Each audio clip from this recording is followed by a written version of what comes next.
अस्सलाम वालेकुम dear students, मैं आपका फ़िज़िक्स टीचर मोहम्मद मुरसलीम और आज हम चैप्टर नंबर 20 एटॉमिक स्पेक्ट्रा के जो रिमेनिंग शॉर्ट क्वेश्चंस थे उनको कवर करेंगे।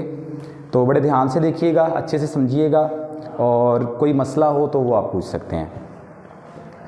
बेटा क्वेश्चन है 20.4। क्वेश्चन की स्टेटमेंट पहले पढ़ते हैं। How can spectrum of hydrogen contain so many lines when hydrogen contains one electron। Hydrogen atom के अंदर इलेक्ट्रॉन तो एक है, लेकिन हाइड्रोजन का जो स्पेक्ट्रम आता है उसके अंदर एक से ज़्यादा लाइनें आ सकती हैं। तो हमने इस चीज़ को एक्सप्लेन करना है कि एक से ज़्यादा लाइनें कैसे आ सकती हैं। ओके, तो बेटा ऐसे है, हमने प्रीवियस जो शॉर्ट क्वेश्चन थे उनमें भी ये बात डिस्कस की थी कि जब एक इलेक्ट्रॉन ग्राउंड स्टेट में या लो एनर्जी स्टेट से हाई एनर्जी स्टेट में जाता है तो वो एक फोटोन को एब्जॉर्ब करता है और ग्राउंड स्टेट से हायर स्टेट में चला जाता है। ठीक है बेटा, तो ये एक्साइट हो गया। हम इसको कहते हैं कि ये इलेक्ट्रॉन जो है वो एक्साइटेड स्टेट में चला गया और एटम एक्साइट हो गया।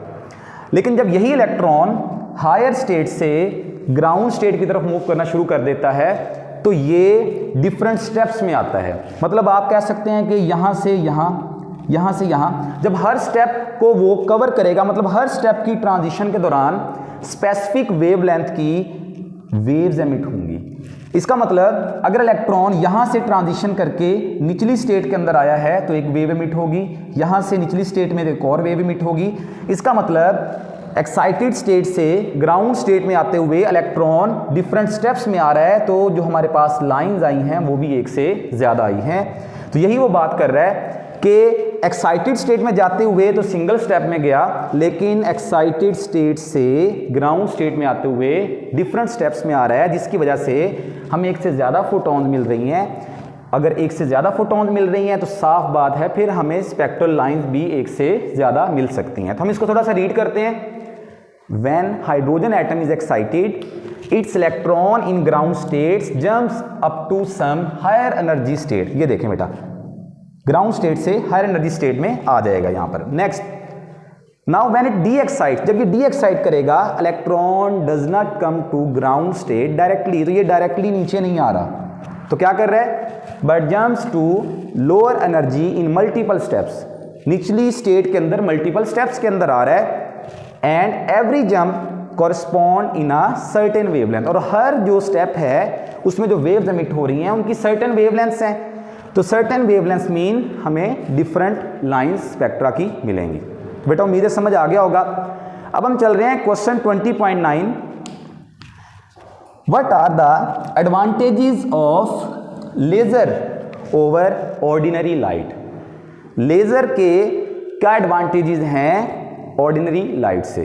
तो बेटा इसके कुछ एडवांटेजेस हैं, उनको देखते हैं। तो सबसे पहला, जो लेजर बीम होती है it is monochromatic. It is monochromatic. Monochromatic mean कि जितनी भी लेजर की बीम होती है तमाम की तमाम एक ही कलर में होती है और तमाम जो लाइट है उसकी वेवलेंथ सेम रहती है और उनकी फ्रीक्वेंसी भी सेम रहती है। मतलब वेवलेंथ और फ्रीक्वेंसी में कोई चेंज नहीं आता, तो हम कहेंगे कि जो लाइट है वो मोनोक्रोमैटिक है। दूसरा पॉइंट, जो लेजर बीम है वो यूनिडायरेक्शनल होती है। यूनिडायरेक्शनल मीन सिंपल लाइट, घर में जो हम सादा बल्ब यूज करते हैं उसकी लाइट डिस्पर्स हो रही होती है डिफरेंट साइड्स पे, लेकिन जो लेजर बीम है इसकी लाइट डिस्पर्स नहीं होती बल्कि एक ही डायरेक्शन में कन्फाइंड रहती है। मतलब लेजर लाइट में सोर्स की जितनी भी एनर्जी होती है वो सारी की सारी एक ही डायरेक्शन में कन्फाइन होती है, तो लाइट की जो बीम है वो एक ही डायरेक्शन में रहती है, तो हम कहेंगे इट इज यूनिडायरेक्शनल। और तीसरा, it is intense beam of light. अब देखें, जब लाइट डिस्पर्स ही नहीं हो रही तो एनर्जी जो है वो स्प्रेड नहीं हो रही, एनर्जी एक ही जगह पर कन्फाइंड है, तो इससे जो हमें लाइट मिल रही है जिसको हमने लेजर का नाम दिया है, यानी कि बीम ऑफ लाइट जो मिल रही है वो इंटेंस होती है। वो कॉमन जो हमारे पास सादा बल्ब या सादा लाइटें होती हैं उनसे ज़्यादा इंटेंस लाइट होती है। तो बेटा तीन बातें हो गई, it is monochromatic, it is unidirectional, it is intense beam of light. Okay, next question है बेटा 20.6। इसके तीन हिस्से हैं, ध्यान से पढ़ते हैं इनको।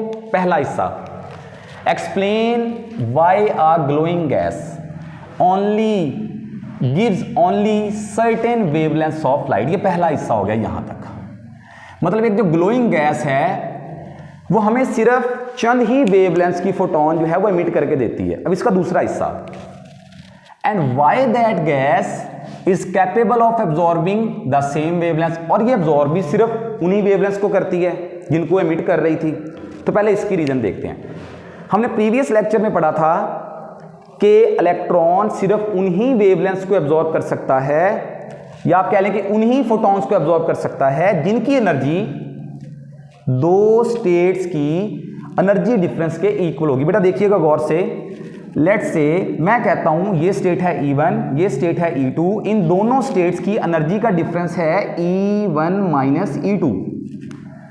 अब इस एनर्जी डिफरेंस के बराबर एनर्जी की अगर कोई फोटोन आएगी तो उसको इलेक्ट्रॉन एब्जॉर्ब कर लेगा।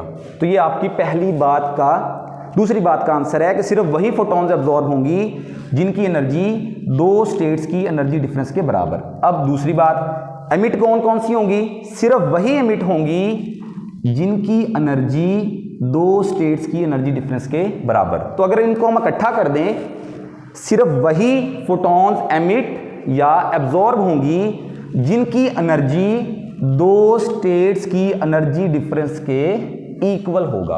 अब तीसरी बात, give a reason why it is transparent to other wavelengths.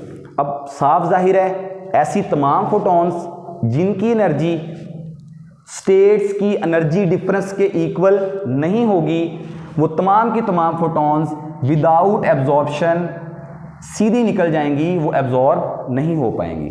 ठीक है बेटा, तो ये तीनों का आंसर हो गया। इसको समराइज कर लेते हैं, सिर्फ वही फोटॉन्स एब्जॉर्ब या एमिट होने वाली हैं जिनकी एनर्जी दो स्टेट्स की एनर्जी डिफरेंस के बराबर होगी। बाकी तमाम फोटॉन जो हैं वो ट्रांसपेरेंट रहेंगी, मीन उनको एब्जॉर्ब नहीं किया जाएगा। 20.8 क्वेश्चन है बेटा, कैन एक्स रेज आपको पता है इलेक्ट्रोमैग्नेटिक वेव्स में से हैं। Can X rays be reflected,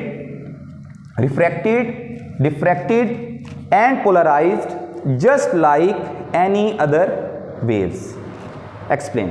मतलब क्या एक्स रेज दूसरी वेव्स की तरह ये तीनों फिनोमेना दे सकती हैं? कौन कौन से? Reflection, refraction, diffraction and polarisation. तो बेटा इसकी रीजन आप कहेंगे yes, X rays electromagnetic waves हैं।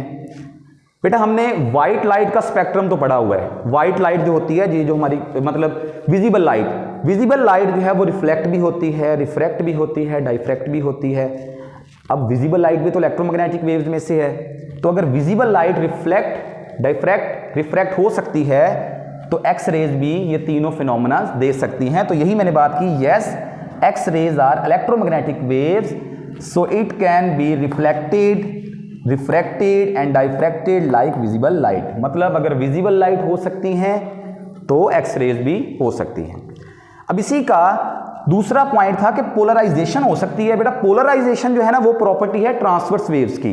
अब हम कहेंगे कि इलेक्ट्रोमैग्नेटिक वेव्स भी तो ट्रांसवर्स ही होती हैं नेचर में, इलेक्ट्रोमैग्नेटिक वेव्स भी ट्रांसवर्स होती हैं। तो अगर ये ट्रांसवर्स होती हैं तो इसका मतलब इनकी भी पोलराइजेशन हो सकती है। बेटा समराइज करते हैं, इसका मतलब एक्स रेज रिफ्लेक्ट भी हो सकती हैं, डिफ्रैक्ट भी हो सकती हैं और रिफ्लेक्ट भी हो सकती हैं। बट एक चीज और ध्यान में रखिएगा कि एक्स रेज के जो फिनोमेना है ना, इनकी सर्कमस्टांसेस जरा डिफरेंट होंगी। जैसे मैं आपको बताता हूं, जो विजिबल लाइट है वो डिफरेंट क्रिस्टल से आप कह लें कि पोलराइज, रिफ्रैक्ट, डिफ्रैक्ट होती है, और जो एक्स रेज हैं वो डिफरेंट क्रिस्टल से रिफ्लेक्ट, डिफ्रैक्ट और रिफ्रैक्ट होती हैं। मतलब सर्कमस्टांसेस डिफरेंट हो सकती हैं, लेकिन ये फिनोमेना एक्स रेज भी दे सकती हैं। कौन सा phenomena? Reflection, refraction, diffraction and polarisation.